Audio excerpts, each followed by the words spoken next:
Shalom Bapak Ibu Saudara. Oke, puji Tuhan. Sama-sama kita bahas ya pesan Tuhan. Masih hangat Bapak Ibu Saudara. Oke, pesannya lagi, gunakan bahan-bahan yang dari Tuhan untuk membangun. Jadi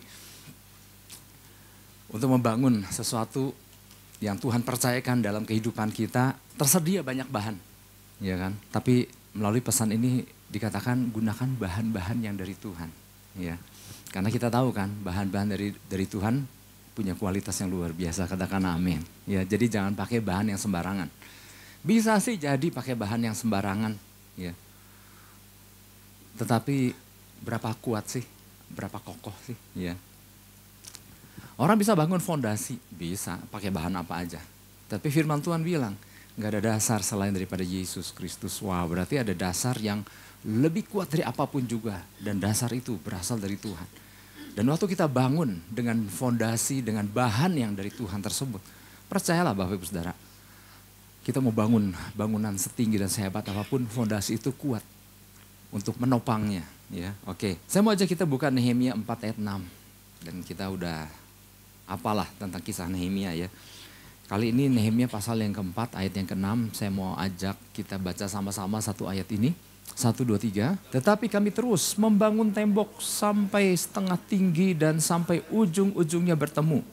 Karena seluruh bangsa bekerja dengan segenap hati. Rasanya udah gak usah dijelaskan dari ujung ya. Tetapi kita tahu ini Nehemia pasal 4 ini adalah ketika mereka sedang, orang-orang Yahudi Yerusalem ini sedang membangun tembok Yerusalem kembali. Tembok itu kita udah tahu dalam keadaan porak-poranda, reruntuhan. Nehemia datang, Nehemia kumpulkan orang-orang yang dan bersepakat untuk bangun kembali. Ya. Nah, kalau kita baca pasal yang keempat, ayat yang pertama aja ketika itu dibuka. Itu dijelaskan di ayat pertama adalah tentang kondisi hati Sanbalat. Ya. Ketika Sanbalat mendengar bahwa kami sedang membangun kembali tembok, bangkitlah amarahnya dan ia sangat sakit hati.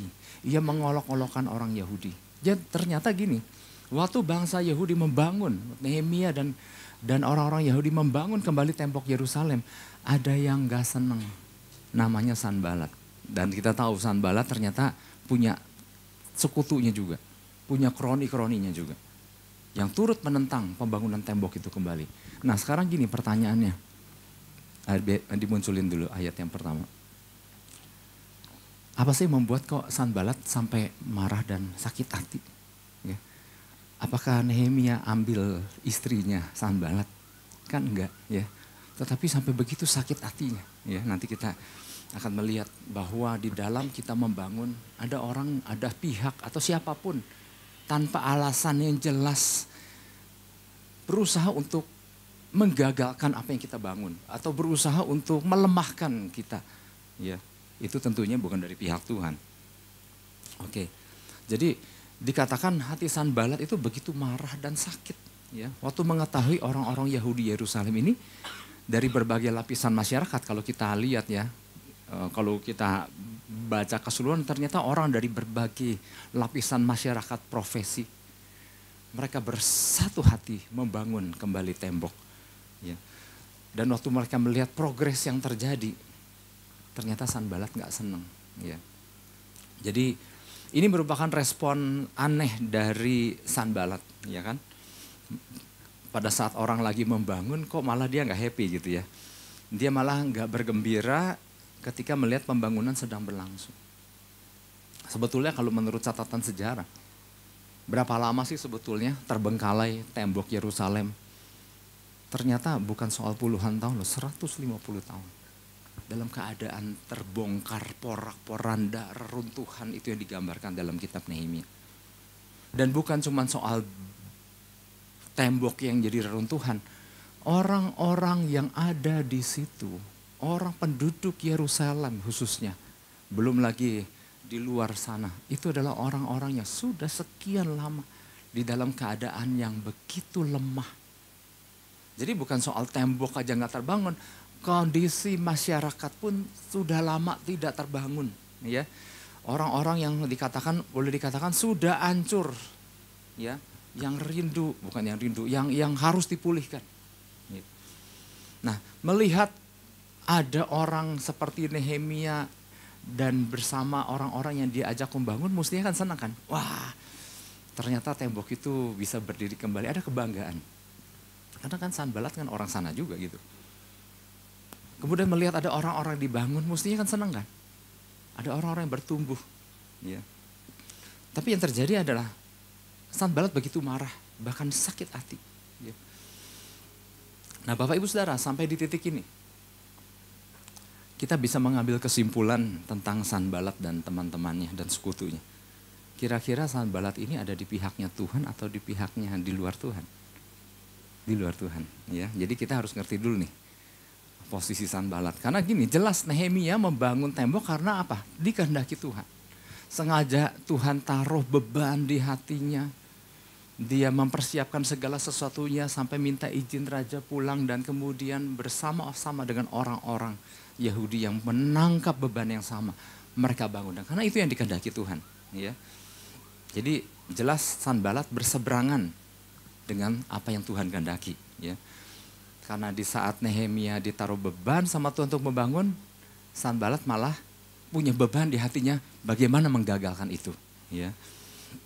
Nah memang Bapak Ibu Saudara ada beberapa alasan, ini sedikit latar belakang dulu, memang ada beberapa alasan kenapa kok Sanbalat begitu keberatan dengan dibangunnya kembali tembok Yerusalem. Ya. Kemungkinan pertama karena memang kan nggak tercatat, tetapi kan ada data-data yang terjadi karena ternyata gini, Sanbalat adalah gubernur Samaria. Ada Yehuda, ada Israel Utara, ada Yehuda Israel Selatan.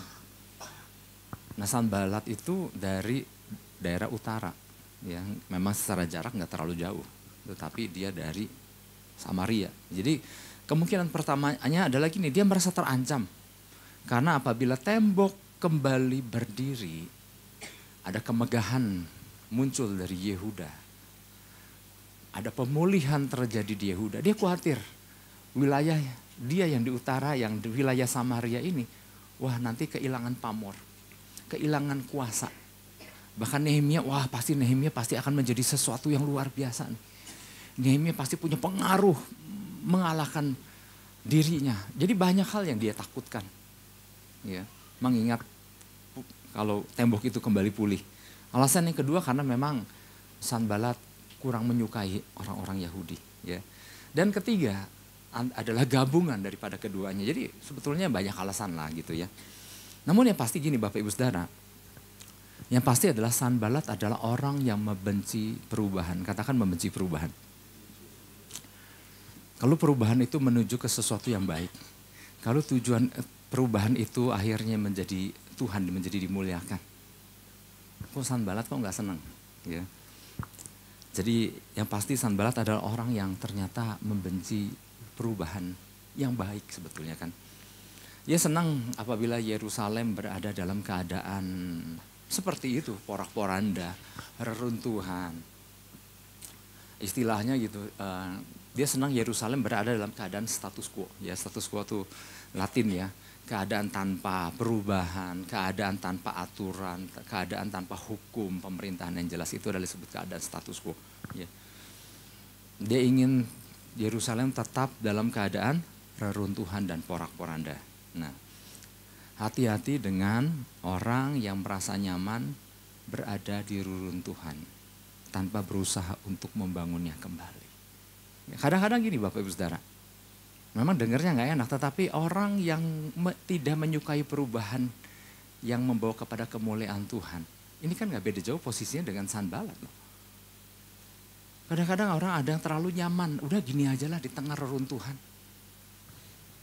Nggak senang ada perubahan. Ya, 2 minggu yang lalu kita pernah bahas tentang pesan Tuhan, tentang jangan apa, pesannya apa sih dua minggu yang lalu? Jangan membiarkan pintumu tertutup. Ya, lumayan masih ingat tertutup ya gitu ya. Artinya ada zona-zona nyaman yang orang enggan untuk melangkah keluar. Karena Tuhan kan bilang ada zona baru, ada sesuatu yang luar biasa. Tapi yang namanya zona nyaman tuh memang sesuai dengan namanya, orang tuh nyaman banget. Sampai di tengah reruntuhan sekalipun, udahlah begini aja lah. Makanya kan waktu di Komsel kan ada pertanyaan, kenapa sih orang enggan keluar dari zona nyaman? Oh, begitu banyak jawaban. Udah malas lagi melakukan sesuatu. Meskipun itu hal yang baru, yang luar biasa, tetapi ada orang yang udah terlalu nyaman mengeluarkan tenaga yang baru, energi yang baru dikeluarkan, udahlah di sini aja. Ya. Zona nyaman artinya wilayah di mana orang sudah terbiasa enak di dalamnya sehingga enggan untuk mengalami perubahan yang baru. Nah, sanbalat itu kan sebetulnya kan adalah orang yang enggan terjadinya suatu perubahan yang Tuhan kehendaki. Wah, kalau disandingkan dengan sanbalat kan kita seperti tersadar, waduh gua gak mau jadi kayak sanbalat gitu kan. Tapi mari apa bedanya? Sanbalat senang dengan keadaan yang seperti itu, tidak ada perubahan. Nah, sekarang bagian kita adalah gini. Kita mulai sedikit evaluasi Bapak Ibu Saudara. Adakah dalam tanda kutip reruntuhan? Atau kondisi porak-poranda? Atau sesuatu yang harus diperbaiki kembali di dalam kehidupan kita pribadi? Atau di dalam kehidupan keluarga kita? Atau di rumah tangga? Atau di sektor apapun yang kaitannya dengan diri kita? Ataukah adakah hubungan-hubungan yang dalam tanda kutip reruntuhan? Porak-poranda? Atau mungkin ada fungsi-fungsi yang udah berceceran. Seperti batu-batu tembok Yerusalem yang udah berserakan itu. Ya. Nah, kita boleh pikirkan sejenak. Apakah kalau kita perbaiki dan bangun kembali ini berkenan sama Tuhan gak kira-kira Bapak Ibu Saudara? Kalau kita mau akui itu berkenan loh. Kalau kita perbaiki Tuhan berkenan. Karena memang Tuhan mau kita bangun kembali untuk kemuliaan Tuhan. Ya. Apakah sesuai dengan agendanya Tuhan gak? Betul kita punya agenda. Tapi waktu kita mulai perbaiki kembali, tumpuk itu batu-batu yang berserakan, bangun kembali. Sesuai gak dengan agendanya Tuhan? Kalau kita mau akui, sesuai dengan agendanya Tuhan. Kalau memang betul sesuai dengan agendanya Tuhan, mari sama-sama kita lakukan pembangunan kembali. Yang mau katakan amin. Komsel 2 minggu yang lalu memang saya kan gak terhisap di dalam satu pun komsel. Tetapi sementara komsel berjalan, saya sama Bu Ripka komsel berdua. Saya menjawab pertanyaan-pertanyaan yang saya bikin pertanyaan itu dan saya jawab. Oh iya, karena saya bukan bikin pertanyaan untuk diajukan, sok pada jawab gitu. Enggak, pertanyaan itu ditujukan buat saya juga. Adakah zona nyaman selama ini yang perlu saya keluar dari zona nyaman untuk menangkap sesuatu yang baru? Kami berdiskusi. Apakah ada? Oh ada Bapak Ibu. Jadi jangan salah jawab, zona nyaman adalah zona personal. Di mana kita terlalu nyaman untuk dalam hal tertentu. Jadi hati-hati juga di dalam menjawab komsel. Kadang-kadang kan kita terlalu malu untuk, karena kalau survei kan Pak, kalau survei pakai nyebut nama gitu, kayak kepo gembalanya gitu ya. Enggak. Supaya kita berani mengungkapkan. Makanya kalau ditanya pertanyaan begitu, apakah ada zona nyaman, itu sebetulnya kan lebih kepada pribadi personal kita. Jangan kita menjawab hal-hal yang lain. Dan waktu kami berdiskusi, oh saya ada. Apakah cuma sekedar mendata? Oh enggak, ada sesuatu yang harus saya perbaiki. Jadi bukan cuma menjawab, kemudian kumpul jawabannya, kemudian tidak terjadi apa-apa. Oh enggak. Jadi waktu pertanyaan itu kita jawab. Itu sebetulnya sedang menyadarkan kita, ada zona nyaman yuk, yang sebetulnya Tuhan mau kita mulai melangkah, ada wilayah baru yang Tuhan mau kita masuki supaya Tuhan dimuliakan. Jadi jangan sampai kita menjadi orang yang tahu akan sesuatu yang lebih berkenan, yang Tuhan berkenan, namun enggan beranjak. Belajar dari Nehemia Bapak Ibu Saudara, ketika mengetahui ya ada beban di hatinya kan, bahwa ada keadaan Yerusalem yang porak-poranda. Ada keadaan orang-orang yang sudah terbengkalai. Orang-orang Yahudi di sana yang lemah keadaannya. Maka waktu dia mendapat berita itu, apa yang dia lakukan? Dia datang sama Tuhan. Dan dia minta tuntunan Tuhan. Dan kemudian apa? Ia melangkah. Udah jadi juru minum raja, Bapak Ibu Saudara, itu enak, jabatannya itu paling enak. Meskipun di tempat pembuangan, tapi dia tinggal di istana. Menjadi orang kepercayaan. Juru minum raja itu bukan orang yang nuangin minuman kasih raja aja, bukan itu tugasnya. Orang kepercayaan raja. Maka raja berkata sama juru minum kan, gimana? Minumanku aman kan? Aman raja, dijamin. Glok sama raja diminum. Kenapa? Percaya banget. Nah tapi buat Nehemia, waktu dia tahu ada sesuatu yang harus ia bangun. Keluar dari kenyamanan itu. Dia sengaja pulang ke Yerusalem. Bersusah-susah, ya kan? Nah kemudian singkat cerita, mulailah dia bangun kan bersama orang-orang yang sepakat untuk bersama-sama membangun. Nah bahan-bahan yang digunakan oleh Nehemia dan kawan-kawannya itu bukan semata-mata batu aja, bukan semata-mata ya kalau zaman sekarang ada semen, ada pasir, ada batu split dan lain-lain. Bukan cuma batu, kayu, besi dan buat gerbang ini dan itu. Tetapi dia juga menggunakan bahan-bahan yang dari Tuhan. Ada nilai-nilai yang dia hidupi waktu dia membangun kembali tembok Yerusalem itu. Nah ini jadi pesan Tuhan buat kita, saya Bapak Ibu Saudara. Tuhan mengendaki kita umatnya belajar dari Nehemia dalam membangun kembali bagian-bagian yang rusak. Bagian-bagian yang apa? Yang rusak. Bagian-bagian telah menjadi reruntuhan atau porak-poranda. Lalu melibatkan orang-orang yang perlu terlibat, yang mau sehati dengan kita, yang mau terlibat di dalamnya. Untuk kemudian bersama-sama membangunnya kembali. Panjang ya? Oke. Tuhan menghendaki kita umatnya belajar dari Nehemia dalam membangun kembali bagian-bagian yang rusak. Bagian yang telah menjadi reruntuhan atau porak-poranda. Lalu melibatkan orang-orang yang perlu terlibat di dalamnya. Orang-orang yang mau bersehati, bersepakat dengan kita. Untuk terlibat di dalamnya. Untuk kemudian apa? Bersama-sama membangunnya kembali. Lalu bangunlah semua itu menggunakan bahan-bahan yang dari Tuhan. Elemen-elemen yang dari Tuhan, nilai-nilai yang dari Tuhan. Dalam proses pembangunan tembok Yerusalem, Bapak Ibu Saudara, kita akan banyak menemukan dalam tanda kutip bahan-bahan yang berasal dari Tuhan yang Nehemia gunakan dalam membangun tembok yang telah rubuh. Jadi kalau kita perhatikan kisah Nehemia, dari Nehemia 1 sampai pasal 1 sampai pasal selesai, itu kan banyak sekali tuh bahan-bahan yang Nehemia gunakan. Yang kadang-kadang kan kalau kita lihat bagaimana Nehemia diperlakukan oleh pihak musuh. Ditindas, difitnah, di ini dan di itu. Lihat respon daripada Nehemia. Dia tetap membangun. Kenapa? Dia tahu. Karena ini dari Tuhan. Dan waktu dia selesaikan untuk kemuliaan Tuhan. Dia gak gubris. Malah dia bangun. Menggunakan bahan-bahan dalam tanda kutip. Yang berkenan di mata Tuhan. Soalnya gini Bapak Ibu Saudara, kalau nggak dengar Sanballat ngomong negatif dan mengejek, rasanya kalau Sanballat ada nih, rasanya tuh pengen tuh bibirnya lu ngomongnya seenaknya.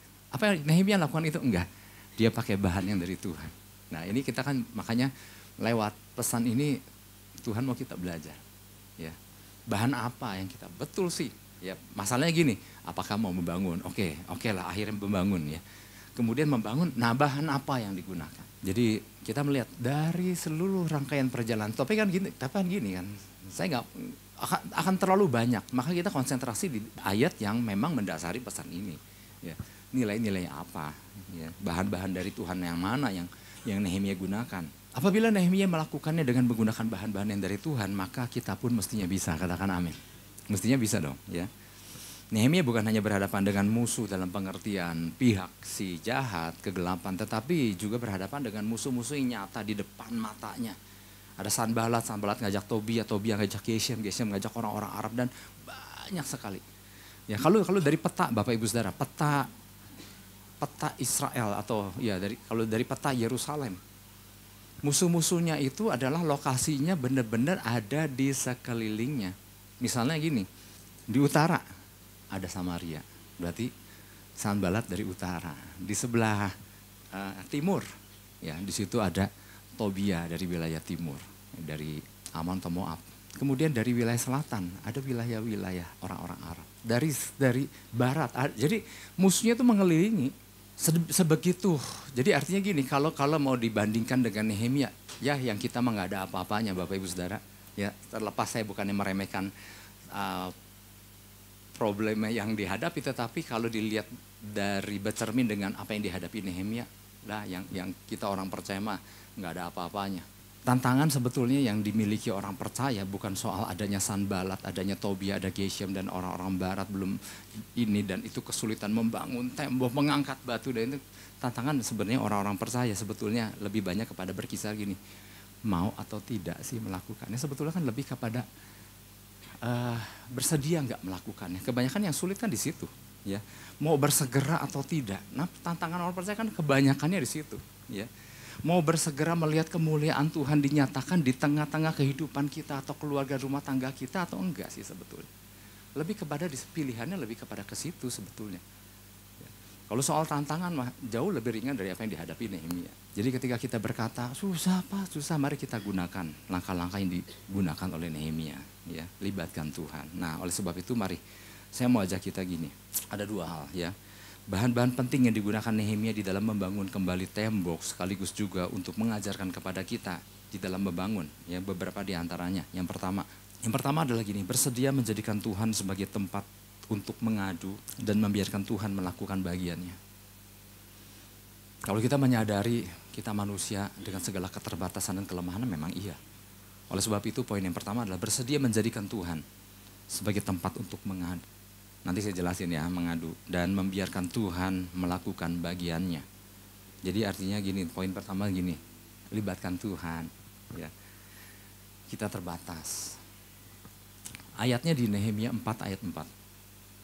Di situ kan ada doa yang dinaikkan Nehemia bersama orang-orang Yahudi kan waktu melihat Sanbalat begitu geramnya, begitu marahnya, begitu murkanya ketika melihat pembangunan terjadi. Tapi apa yang mereka lakukan? Mereka datang sama Tuhan. Mereka mengadukan segala sesuatu sama Tuhan. Doanya adalah gini, panjang sih tapi saya satu ayat ini aja. Ya Allah kami, dengarlah bagaimana kami dihina. Balikanlah cercaan mereka menimpa kepala mereka sendiri.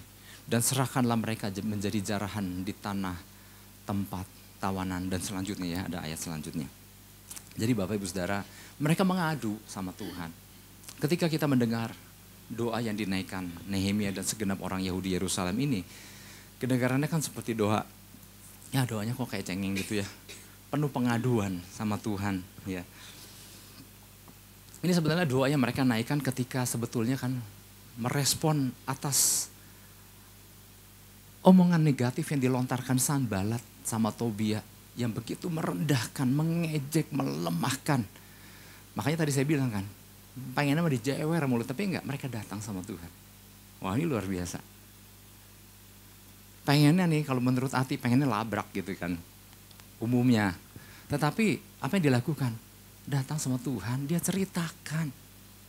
Tuhan inilah keadaan yang mereka hina kami. Bahkan kalau kita perhatikan dengan detail, ejekan-ejekan Sanbalat itu sebetulnya kan personal sekali. Kalau mau body shaming sekali. Orang-orang kan banyak gak nyaman sekali. Dia tuduh bukan soal apa yang dilakukan. Mereka tuduh kondisi fisik orang-orang Yahudi itu. Ini kan sangat gak nyaman. Apa yang dilakukan orang-orang Yahudi yang lemah ini gitu kan. Oke. Namun gini Bapak Ibu Saudara, namun ternyata ini bukan hal yang cengeng. Ya. Orang biasanya mudah terusik dan memberikan respon yang salah ketika ada perkataan-perkataan yang lemah yang ditujukan langsung kepada dirinya kan. Ya responnya biasanya apa? Ya tadi kan tersinggung, sakit hati. Malas ke gereja kalau begitu mah. Gitu ya. Kemudian apa lagi? Membalas kembali ya. Dengan balasan yang gak kalah sengitnya. Kemudian apa lagi biasanya? Kemudian ada yang sedih, mengasihani diri, mengurung diri. Betapa malangnya nasibku gitu kan, ada yang kayak begitu ya. Tetapi tidak satupun respon-respon ini yang dilakukan oleh Nehemia dan orang-orang Yahudi. Apa yang mereka lakukan? Mereka datang sama Tuhan, mereka mengadukan dan kemudian apa? Mereka lakukan pembangunan terus. Ya. Kenapa mereka sampai datang sama Tuhan? Karena mereka begitu percaya akan kuasa Tuhan yang menyertai mereka. Yang setuju katakan amin. Seringkali kenapa hal datang sama Tuhan adalah hal yang seringkali jadi terakhir buat sebagian orang-orang percaya. Kenapa? Karena nggak begitu yakin akan kuasa Tuhan. Tapi Nehemia dan rekan-rekannya begitu yakin, begitu ada datang sama Tuhan. Ya. Bahkan dari sejak awal, keterlibatan Tuhan tuh begitu kental. Bagaimana Nehemia terus melibatkan Tuhan. Bahkan dia berkata, karena tangan kuat Tuhan menyertai aku. Nah Bapak Ibu Saudara, sebetulnya yang saya mau sampaikan adalah gini.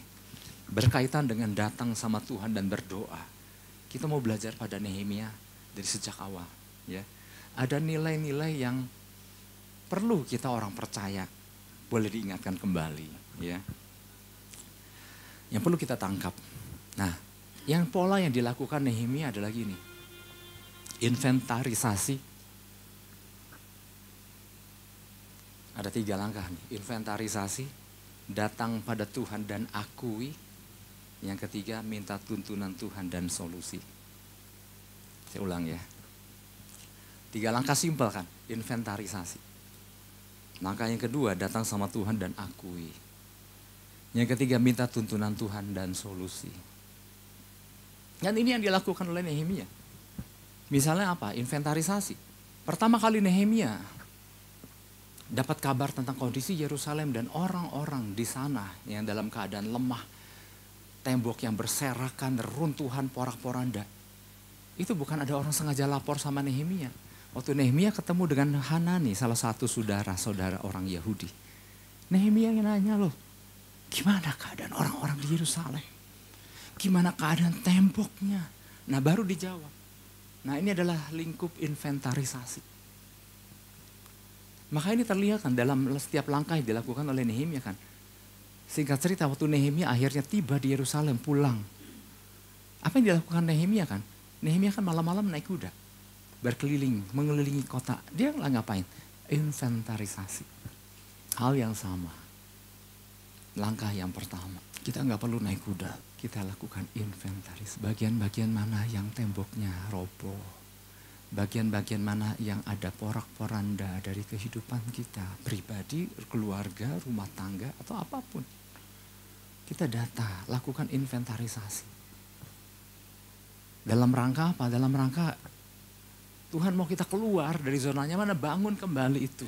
Jadi langkah pertama yang dilakukan adalah lakukan inventarisasi.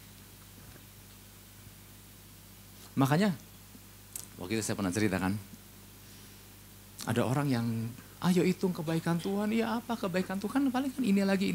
Nah, kemudian orang itu bilang sama si orang muda yang berkata, aku tahu lah kebaikan Tuhan ini gini. Oke, ambil kertas, ambil pen, you catat kebaikan Tuhan. Nah begitu dia menuangkannya satu persatu kebaikan Tuhan, dia bilang boleh minta kertas lagi nggak? Karena terlalu banyak waktu kita melakukan inventarisasi.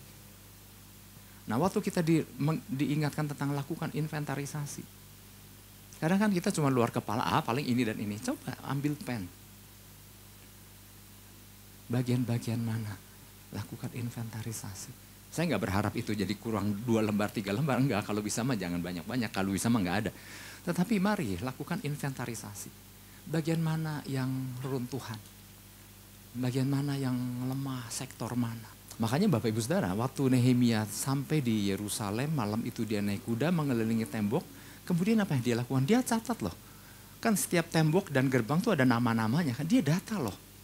Makanya kalau kita perhatikan di Nehemia pasal 3, dia membagi ke dalam 42 sektor. Sektor 1, engkau yang bagian ini, engkau punya latar belakang ini, kau kerjakan ini.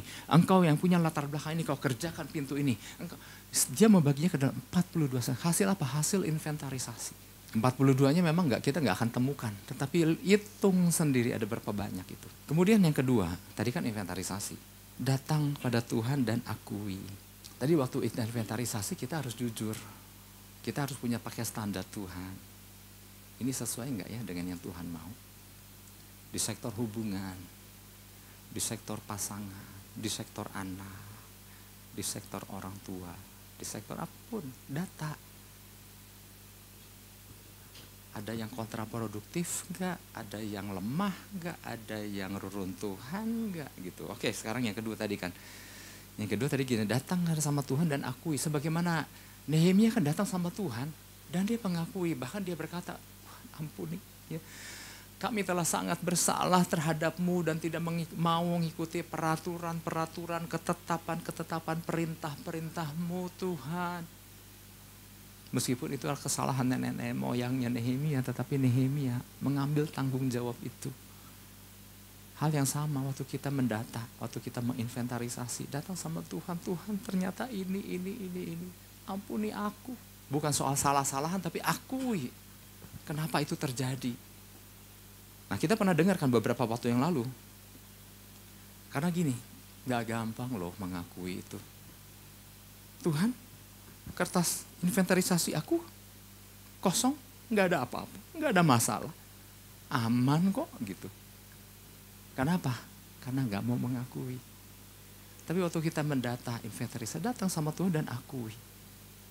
Waktu itu kita dengar, waktu orang bersedia mengakui, 50% tuh masalah kita udah selesai. Tapi waktu seseorang enggan mengakui, masalahnya masih 100%. Beda gak sih 50% sama 100%? Beda banyak loh, separuhnya. Kita sudah mengambil langkah separuhnya. Tapi masih ada 50%, artinya kan apa yang harus kita lakukan selanjutnya udah tinggal separuhnya. Gara-gara kita mau mengakui. Kemudian selanjutnya, yang ketiga, minta tuntunan Tuhan dan solusi. Ajak segenap orang-orang yang mau sepakat, yang mau diajak sepakat. Kalau itu masalah soal ya, intern rumah tangga, keluarga, ajak siapa aja nih orang-orang yang mau bersepakat dengan aku. Kan Nehemia juga kan ajak, siapa yang mau nangkep nih. Ada panggilan Tuhan untuk membangun tembok Yerusalem. Ayo siapa aja, kan gak semua kan mau ikut kan.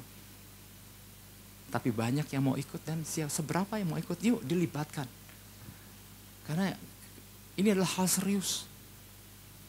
Kadang-kadang kita menganggap masalah besar menjadi, ini mah gak apa-apa tuh. Gitu. Nah, minta tuntunan Tuhan dan solusi artinya benar-benar kita datang sama Tuhan. Tuhan, langkah apa yang harus aku lakukan? Libatkan Tuhan. Ya, itu kurang lebih seperti itu. Bersedia menjadikan Tuhan sebagai tempat untuk mengadu dan membiarkan Tuhan melakukan bagiannya. Jadi memang ada bagiannya Tuhan, tapi kan dari pihak kita juga kan ada langkah gitu. Kalau Mamang mau membangun kembali yang reruntuhan untuk kemuliaan Tuhan.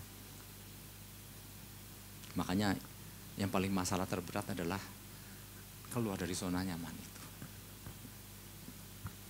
Yang kedua adalah bersedia untuk meresponi tuduhan musuh dengan perbuatan yang benar. Bersedia untuk meresponi tuduhan musuh dengan perbuatan yang benar. Sebetulnya gini kan, ada banyak bahan-bahan yang bisa saya sampaikan kan.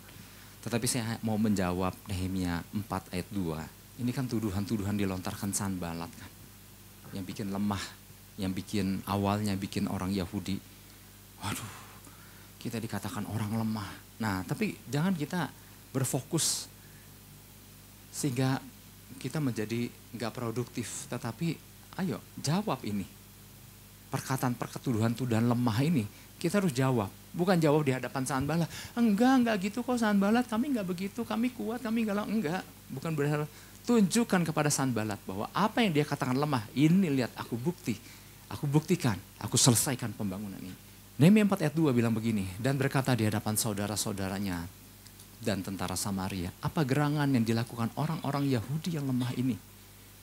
Apakah mereka memperkokoh sesuatu? Apakah mereka hendak membawa persembahan? Apakah mereka akan selesai dalam sehari? Apakah mereka menghidupkan kembali batu-batu dari timbunan puing yang sudah terbakar habis seperti ini? Ini kan perkataan-perkataan yang memojokkan orang-orang yang sedang giat membangun. Mana selesai? Mana bisa? Ini kan orang-orang lemah semua, kata Sanbalat kepada orang-orang Yahudi itu. Jadi Bapak Ibu Saudara, kemarahan Sanbalat itu diungkapkan dengan cara yang paling sering diungkapkan sama umum orang, ya. Adalah serangan kepada pribadi. Kalau bisa nyakitin kan, wah pasti dia lemah nih, pasti dia kelabakan, pasti dia akan merasa nggak berdaya gitu. Nah ini dari zaman dulu sampai zaman sekarang kan, paling gampang kan melemahkan orang apa? Sikat sektor pribadinya, tetapi kan itu hanya dilakukan Sanbalat, bukan kita anak Tuhan. Mirip lah kalau kita lihat polanya kan selalu mirip kan. Waktu Goliat berhadapan dengan waktu pasukan Filistin berhadapan dengan pasukan Israel. Kan dari pihak Filistin kan muncul Goliat kan. Apa sih yang dilakukan Goliat? Badan tinggi, gede, pakai baju perang dan lain-lain. Apa sih yang dia lakukan?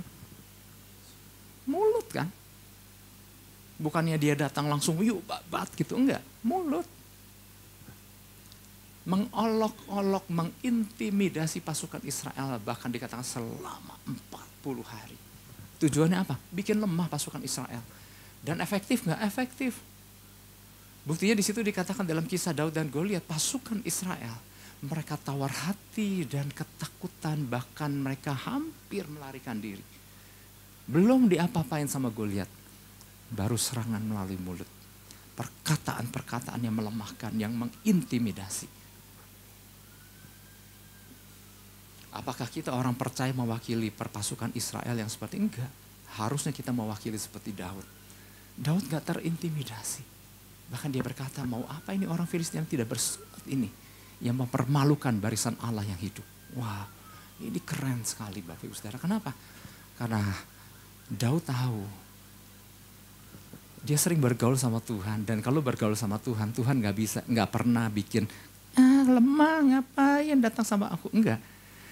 Engkau berharga dan mulia di mataku. Wow, dahsyat, beda. Di situ bedanya orang datang sama Tuhan sama bergaul orang yang bocor mulut. Sanballat gak menyadari prinsip kerajaan sorga. Karena di 1 Korintus kan dikatakan pasalnya kedua yang dicari sendiri ya. Kadang Tuhan pakai orang yang lemah untuk mempermalukan dunia. Kadang Tuhan menggunakan orang yang tidak diperhitungkan. Karena memang orang itu tidak bisa berbuat apa-apa. Karena apa? Kalau Tuhan topang orang itu, maka dahsyatlah orang itu karena kuasa Tuhan yang bekerja pada orang itu. Sehingga yang dimuliakan siapa? Tuhan. Nah waktu Daud menghadapi Goliat, Daud kan kecil. Anjing kah aku, kata Goliat melihat. Ya ampun, Daud cuma pakai umban dan tongkat kecil. Tapi lihat kuasa Tuhan yang bekerja pada diri Daud, kan dahsyat. Ya. Jadi memang dari sini kita menyadari musuh tuh paling suka pakai apa? Pakai mulut. Ya, untuk melemahkan. Lalu tapi Daud menjawabnya dengan pembuktian. Nehemia menjawabnya dengan pembuktian. Tapi juga jangan salah, ya. Jangan kita melakukan pembuktian karena dendam. Lihat ya aku dihinanya, lihat ya, awas ya. Ya, nih orang ini kasih tahu nih, dia udah hina aku nih. Buktikan, aku buktikan. Jadi kita lakukan, kenapa? Karena dendam. Bukan itu pula. Nggak sedikit orang lakukan atas dasar dendam. Aku nggak dianggap, lihat nih, aku kasih lihat kalian bahwa ternyata tanpa kalian pun aku bisa. Nah ini yang motivasi ini, jangan sampai salah. Ada anak-anak muda yang putus sama pacarnya, itu kerap terjadi kan di dalam kehidupan anak-anak muda. Ada yang bisa begitu. Tapi kemudian ada yang mencoba untuk bangkit kembali. Dari sisi bangkit kembali untuk move on itu bagus. Tetapi kemudian gini, ada yang motivasinya karena dendam. Lihat ya, lu nyesel lu putusin gue loh. Lu nyesel putusin gue. Nah itu yang disebut dendam. Pembuktian dengan dasar dendam. Daud gak pembuktian atas dasar dendam. Nehemia gak pembuktian atas dasar dendam kepada Sanballat. Dia fokus. Tuhan mau aku lakukan ini, maka dia bangun kehidupanku. Yang ngerti sampai sini katakan amin. Ya. Wis, udah ya.